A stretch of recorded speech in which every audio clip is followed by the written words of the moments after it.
So I want to go ahead now and introduce our speaker, and we'll run a little bit over because I think he has some important things to talk to us about. A really, really interesting message. I heard it in Denver and was really enthralled by it. The conservative messenger, Carl Smith, a star within the conservative movement and a Republican, rapidly becoming the most requested speaker in Tea Party events, GOP activities, and conservative conferences. He also speaks at college gatherings, faith-based functions across the country. And he gets into minority communities and does some amazing work there too, and I'm going to let him talk to you about that. But a former Army officer, Carl, is the founder and president of the Frederick Douglass Republican Movement, an author of the best-selling book, Frederick Douglass Republicans, The Movement to Reignite America's Passion for Liberty. Frederick Douglass Liberty Messenger, K. Carl, has a gift of carrying the conservative message into minorities with mind-blowing positive results. He has, listen folks, an 87% success rate of turning minority values into conservative votes. And this is the message that he wants to present for us this evening. You may recall seeing K. Carl on Fox News in the Huckabee Show, the 700 Club, the Daily Caller's Leader Series, and with Jeannie Thomas. K. Carl comes from Metro Birmingham, Alabama, a father and a grandfather of 3 children and 5 grandchildren. I've had a chance to talk with him. Not only is he a great speaker, he is a comrade in arms with me that time in the military, and I know he has a dedication to this country and this Constitution, to conservative and Christian values. Ladies and gentlemen, join me in welcoming K. Carl Smith.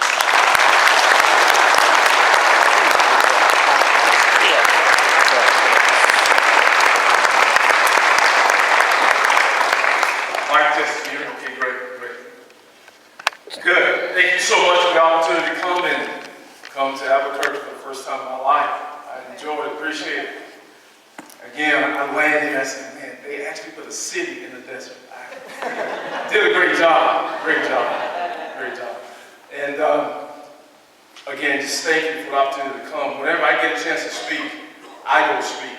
And I'm not going to be like Jonah. When God told me to go speak, he took a cruise. I would love to take a cruise, but when I got a chance to speak, I'm going to go speak. To share this message with you, God has given me how we can save our beloved nation. How we can save our beloved nation, and how we can change the political culture in this country and get it back toward the values of the founding fathers. That's what I want to share with you. So without too much to do, let me just get into my whole presentation. And if I can just put something in the atmosphere to give you some hope that we can save this nation, and we will save this nation. I know that for a fact because I read the last chapter of the book. We actually didn't win. We just got to go through this, okay? We got to go through this. How many are sick and tired of being called a racist and you know you're not one? How many are sick and tired of being called a racist and you know you're not one? No one? Let me see your hands. How many sick and tired of being called Uncle Tom or a sellout and you know you're not one? What I want to do tonight, I want to share with you, again, a message that God has given me, how we can change the political culture in this country.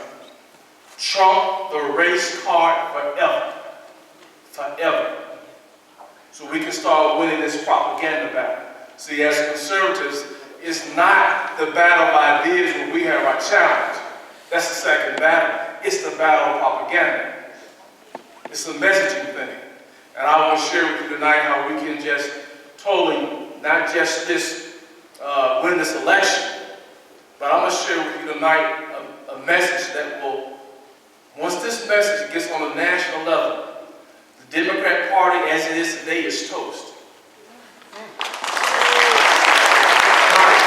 Once it gets on the national level, you'll see liberals start jumping out of windows.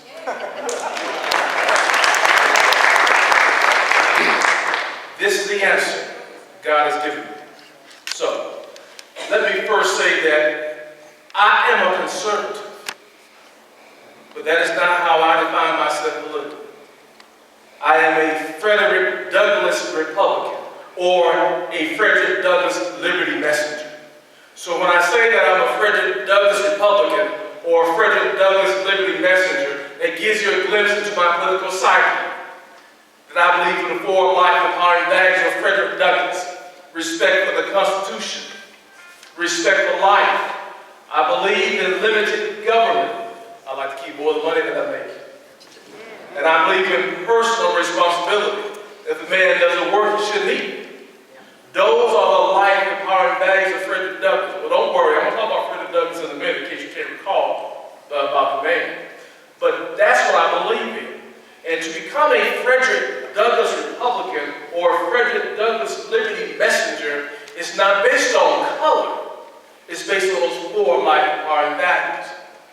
You're probably looking at me and saying, well, K. Carl, those are conservative values.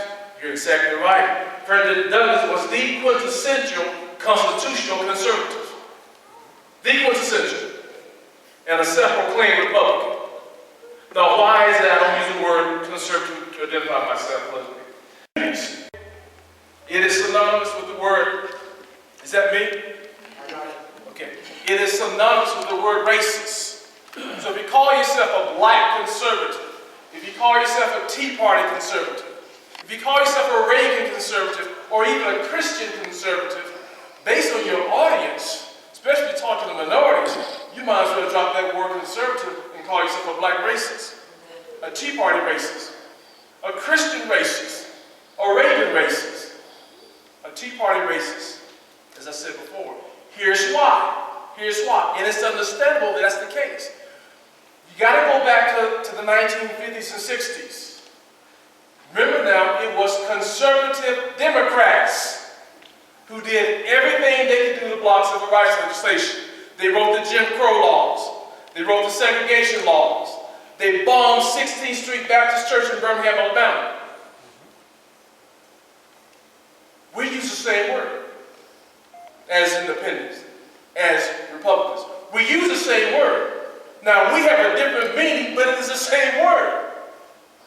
The Democrats, they wanted to hold on and secure the doctrine of their racist fathers. As conservative Republicans or conservative independents, we want to secure the philosophy of the founding fathers who wrote the Declaration and the Constitution. So, am I saying don't use the word conservative? No, I'm not saying that. What I'm saying is it'll behoove you to define that word first based on the audience you're talking to. Because their definition of conservatism may not be the same as yours. And that dialogue you may have may not be a healthy experience. Okay? Frederick Douglass. Frederick Douglass. Let me talk about Frederick Douglass for a few minutes. Frederick Douglass, born 1818 as a slave in Maryland, born below poverty. Born below poverty, meaning that he not even owned his own body. Never slept in the bed until he was 8 years old. Never wore a pair of shoes until he was 10. He was homeschooled, self-taught. Homeschooled, self-taught. Before he ran away or escaped from slavery at the age of 20, Douglass knew how to read and write. He knew how to read and write. He discovered that my key to freedom is to learn how to read and write. That's pretty impressive because at that point in time in history, majority of black Americans, 90% of them could not read and write. Harriet Tubman could not read and write. Douglass wrote 3 autobiographies. He didn't have a ghostwriter. Douglass wrote 3 autobiographies. Let's fast forward a little bit. Douglass, let me back up. Let's talk about this mother experience. Somebody asked about that today. When Frederick Douglass was born, he was immediately separated from his mother. His mother worked on a plantation, lived and worked on a plantation that was 12 miles away from where little Freddie was being brought up as a child. Douglass was a mixed race. His father was a slave master. His slave master was his father. Douglass said on occasion, he said, I don't recall too much, I don't have a strong memory of my mother, because Douglas said, I only remember seeing her on 4 different occasions. And the reason why, because when she worked in the field, after she worked in the field, when it got dark, she had to walk 12 miles to go see Freddie. And then, before the morning daylight came, she had to walk 12 miles back to the plantation. So 12 miles each way. And Douglas said that I recall her she always referred to me as my little Valentine. That's why Frederick Douglass picked February 14th as his birthday, because he did not know the day of his birth. So he picked February 14th as his birthday because his mother called him, referred to my little Valentine. Now let's fast forward a little bit. Douglas escaped from slavery in 1838 at the age of 20. He became involved in the abolitionist movement. His mentor was William Lloyd Garrison. Douglas broke away from Garrison for 3 reasons.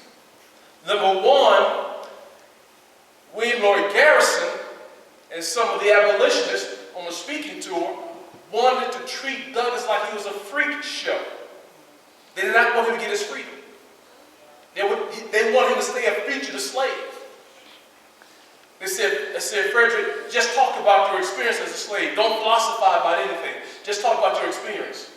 So Douglas said, I got more to say than just my experience. I need to express my philosophical views in this whole aspect of slavery. So Douglas breaks away for that reason. The second reason why Douglas broke away from Garrison, William Lloyd Garrison and the Garrisonians believed that the founding fathers gave us slavery in the Constitution. Douglas believed that himself at one time. But Douglas did something very interesting. He went back and he read the Constitution. Then Douglas went back and read the founding father convention notes. And when he put the 2 together, Douglas said, wait a minute. The Constitution is not a pro-slavery document. It is an anti-slavery document.